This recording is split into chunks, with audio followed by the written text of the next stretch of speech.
friends, welcome back to Ahana Cakes and Vlogs YouTube channel. நம்ம சேனல்ல packing ரிலேட்டடான அதிகமான ரெசிபிஸ் வந்து போட்டுட்டு இருக்கோம். அதுவும் பிகினர்ஸ்க்கு தேவையான பேக்கிங் மெத்தட் அப்புறம் டிப்ஸ் அண்ட் ட்ரிக்ஸ் எல்லாத்தையுமே நம்ம தெளிவா இந்த சேனல்ல சொல்லியிருக்கோம். ஸோ பிகினர்ஸ்க்கு ரொம்பவே யூஸ்ஃபுல்லா இருக்கும். சப்ஸ்கிரைபர்ஸ் நிறைய பேர் பேக்கிங் கிளாஸ் கேட்குறாங்க. ஸோ அடுத்தடுத்து நம்மளோட பேக்கிங் கிளாஸ் வந்துட்டு நம்ம சேனல்ல அப்லோட் பண்ணிடலாம். ஸோ மறக்காம நம்ம சேனல்ல சப்ஸ்கிரைப் பண்ணி வச்சுக்கோங்க. இப்போ வாங்க வீடியோக்குள்ள போகலாம். இன்றைக்கி நம்ம 1/2 kg வந்து சாக்லேட் ஸ்பாஞ்சு தான் செஞ்சு காட்ட போகிறேன். நம்ம வந்து ஆல்ரெடி வெண்ணிலா ஸ்பாஞ்சு செஞ்சு காட்டியிருக்கேன். ஸோ அதனால நிறைய பேர் நம்மக்கிட்ட சாக்லேட் ஸ்பாஞ்ச் பண்ணி காட்டுங்க அப்படின்னு சொல்லிட்டு கேட்டிருக்காங்க. நான் இன்றைக்கி 1/2 kg மெஷர்மெண்ட்டில் மில்க் அண்ட் கேக் ஜெல் ரெண்டுமே யூஸ் பண்ணாமல் என்னோடய மெத்தடில் நான் இதை எப்படி ட்ரை பண்ணேன் அப்படின்னு உங்களுக்கு இதில் சொல்லி காட்டியிருக்கேன்.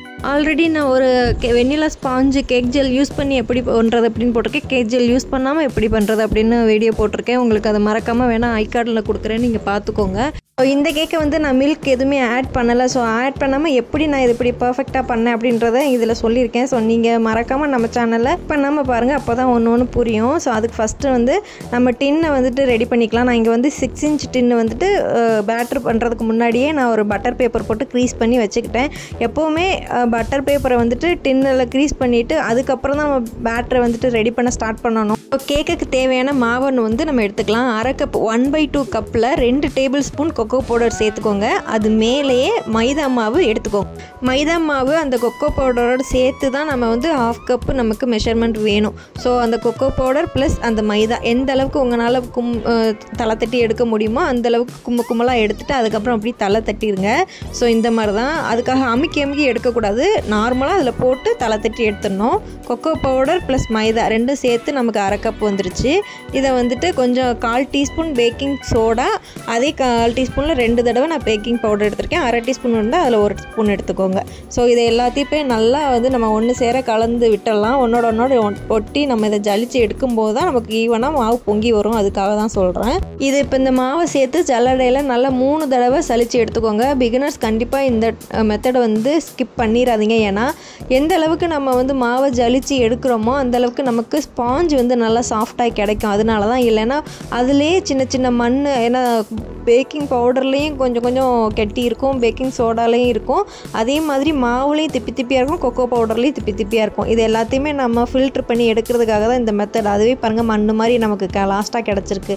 இதுக்காக தான் சொல்கிறது. நான் இதே மாதிரி 3 தடவை இந்த மாவை வந்து நல்லா ஜலிச்சு நான் எடுத்துக்கிறேன். இந்த மெத்தடை ஸ்கிப் பண்ணிடாதீங்க.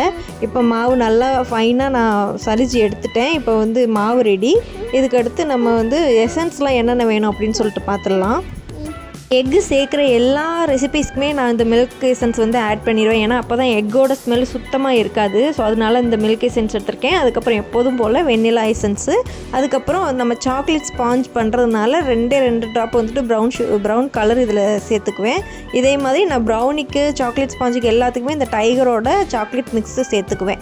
ஸோ இவ்வளோதான் எசன்ஸு. அதுக்கப்புறம் நம்ம வந்து இப்போ நார்மல் ரெசிபினால் 2 முட்டை சேர்த்துருக்கேன். இதுவே நீங்கள் வந்து பேக்கிங் ஜெல் சேர்த்து யூஸ் பண்ணுறதா இருந்தால் 3 முட்டை சேர்த்துக்கலாம். அதுக்கு நான் இன்னொரு சாக்லேட் ஸ்பாஞ்சில் ஜெல் சேர்த்து எப்படி பண்ணுறதுன்னு அப்புறமா நான் இன்னொரு வீடியோ போடுறேன்.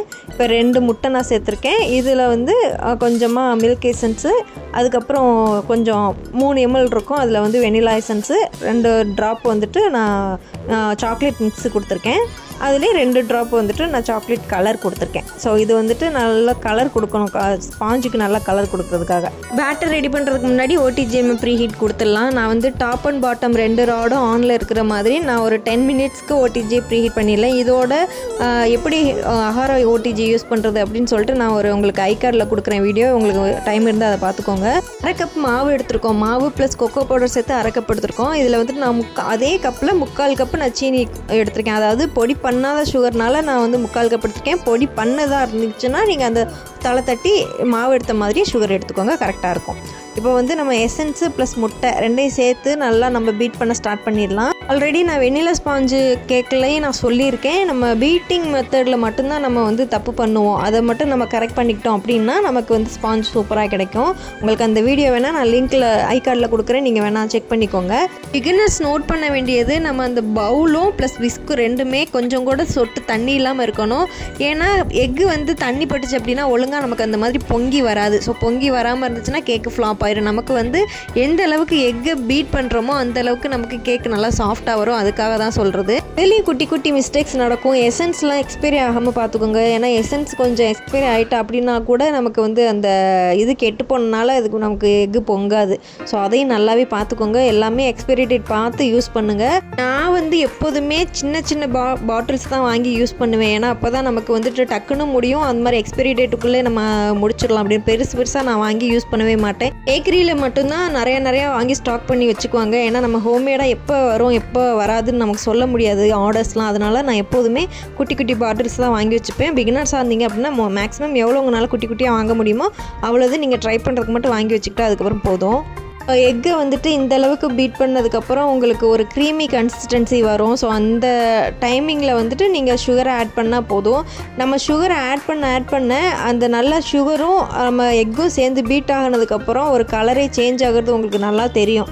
ஸோ நம்ம வந்து அந்த ப்ரௌன் கலரு எசன்ஸ் கலர் எல்லாமே சேஞ்ச் ஆகி ஒரு மாதிரி ஒயிட் கலராக. ஸோ எந்த அளவுக்கு பீட் ஆகிருக்குன்னு நல்லா பாருங்கள். இப்போ வந்து நம்ம சுகர் ஆட் பண்ணிக்கலாம். சுகர் வந்துட்டு நீங்கள் பவுடர் சுகரை ஆட் பண்ணால் டக்குன்னு நீங்கள் ஓகே நமக்கு கரைஞ்சிருச்சுல எடுத்துடலாம் அப்படின்னு சொல்லிட்டு உடனேலாம் நீங்கள் பீட் பண்ணுறதை ஸ்டாப் பண்ணக்கூடாது. ஏன்னா சுகர் போட்டதுக்கப்புறமே அதுவும் பவுடர் சுகர் போட்டதுக்கப்புறமே டக்குன்னு கரைஞ்ச மாதிரி தான் இருக்கும். ஸோ அதை வந்து நல்லா இன்னும் 2 நிமிஷம் நல்லாவே அந்த க்ரீமி கன்சிஸ்டன்சி வர வரைக்கும் நல்லா பீட் பண்ணிக்கணும்.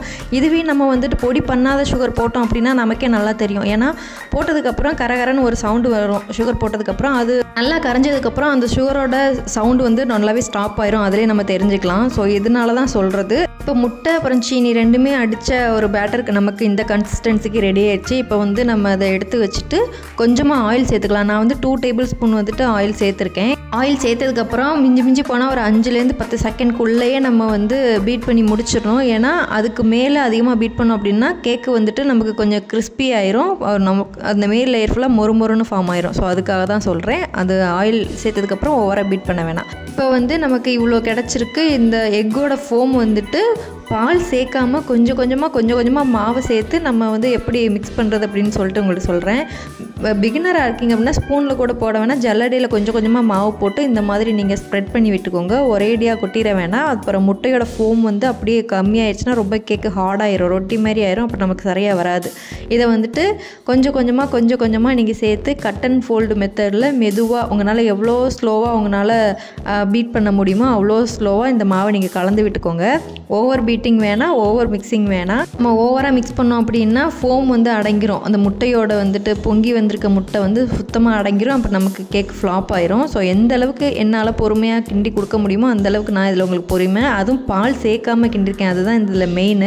பால் சேர்த்து கிண்டினா கூட ஓகே, அந்த ஃப்ளோவாக இருக்கிறதுனால அந்த லிக்விட் கன்சிஸ்டன்சிக்கு வரனால மாவும் பாலும் சேர்ந்து கூட உங்களுக்கு கரெக்டாக வரும். நான் பால் சேர்க்காமல் இதில் உங்களுக்கு சொல்லி காட்டியிருக்கேன். அதனால தான் உங்களுக்கு இவ்வளோ டீட்டெயிலாக சொல்கிறேன். ஸோ உங்களுக்கு பார்க்கும்போதே தெரியும் பால் எதுவுமே சேர்க்காமலே எவ்வளோ இதாக நான் ஜென்டலாக மிக்ஸ் பண்ணிகிட்டு இருக்கேன் அப்படின்னு. ஸோ அந்த ஒரு டெக்ஸ்சர் வந்துட்டு மாறாமல் அந்த ஃபோமினஸ் கம்மியாகாமல் பாலும் சேர்க்காமல் நான் இந்த அளவுக்கு உங்களுக்கு மிக்ஸ் பண்ணியிருக்கேன். பால் சேர்த்து பண்ணுறதுனாலும் நம்ம கொஞ்சமாக சேர்த்து பண்ணலாம். அது அடுத்தடுத்த வீடியோவில் உங்களுக்கு சொல்கிறேன். கேக் ஜெல்னால் இந்த மெத்தடில் கொஞ்சமாக கேக் ஜெல் போட்டு நம்ம பீட் பண்ணி விட்டுருவோம், அவ்வளோதான். ஆனால் நான் கேக் ஜெல்லும் இல்லாமல் பாலும் இல்லாமல் உங்களுக்கு இந்த மாதிரி சொல்லி காட்டியிருக்கேன். எதுக்கு நல்லா இப்போ பீட் பண்ணோம்னா அந்த மாதிரி குட்டி குட்டியாக அங்கங்கே பபிள்ஸ் ஃபார்ம் ஆகி கிடைக்கும். அதனால தான் நம்ம வந்து ஃபுல்லாக நல்லா ஒரு கான்சன்ட்ரேட் பண்ணி இதை வந்துட்டு எந்த ஒரு பபிள்ஸும் ஃபார்ம் ஆகாமல் நம்ம இதை வந்து கேக் பேட்டர் நல்லா மிக்ஸ் கொடுக்கணும். ஸோ அப்போ தான் நமக்கு கரெக்டான கன்சிஸ்டன்சி வரும். இதில் கொஞ்சம் வந்து நான் கலர் ஆட் பண்ணியிருக்கேன். ஸோ கலர் கொஞ்சம் கம்மியாக இருந்தனால 2 ட்ராப் கலர் ஆட் பண்ணியிருக்கேன். இதை வந்துட்டு இப்போ நம்ம டின்னுக்கு மாற்றிட்டு ஓடிஜியில் 10 மினிட்ஸ் ப்ரீ ஹீட்டான ஓடிஜியில் வந்துட்டு 40 மினிட்ஸ் நான் வச்சு எடுத்திருக்கேன். இப்போ உங்களுக்கு ஸ்பாஞ்ச் எந்த அளவுக்கு வந்திருக்குன்னு பாருங்கள். ஸோ இந்த பிக்சர் ரொம்ப க்ளோஸ்அப்பில் வச்சனால பெருசாக இருக்கிற மாதிரி இருக்குது. ஆனால் நார்மலான சைஸு ஒரு 300-350 கிராம் வெயிட் வர்ற ஒரு கேக் தான். இதில் வந்துட்டு நான் பட்டர் ஷீட்லாம் ரிமூவ் பண்ணிவிட்டு டாப் அண்ட் பாட்டம் ரெண்டையுமே கட் பண்ணிவிட்டு உங்களுக்கு லேயர் போட்டு காமிச்சிருக்கேன் பாருங்கள். ஸோ எவ்வளோ சாஃப்டாக இருக்குது. இதை வந்துட்டு அப்படியே நீங்கள் ட்ரை பண்ணி பாருங்கள். நான் சொன்ன மெத்தடில் உங்களுக்கு கண்டிப்பாக சூப்பராக வரும். இந்த கேக்கில் வந்துட்டு டாப் அண்ட் பாட்டம் 2 லேயரையும் கட் பண்ணி விட்டுட்டு நான் மிடில் லேயரை வந்துட்டு 3 லேயராக போட்டிருக்கேன். எவ்வளோ லேஸாக இருக்குது. ஒரு லேயர் லேஸாக, மற்ற லேயர் வந்துட்டு கொஞ்சம் நல்லா மீடியம் சைஸில் இருக்கும். ஸோ நல்லா ஃபோல்ட் பண்ண வருது பாருங்கள்.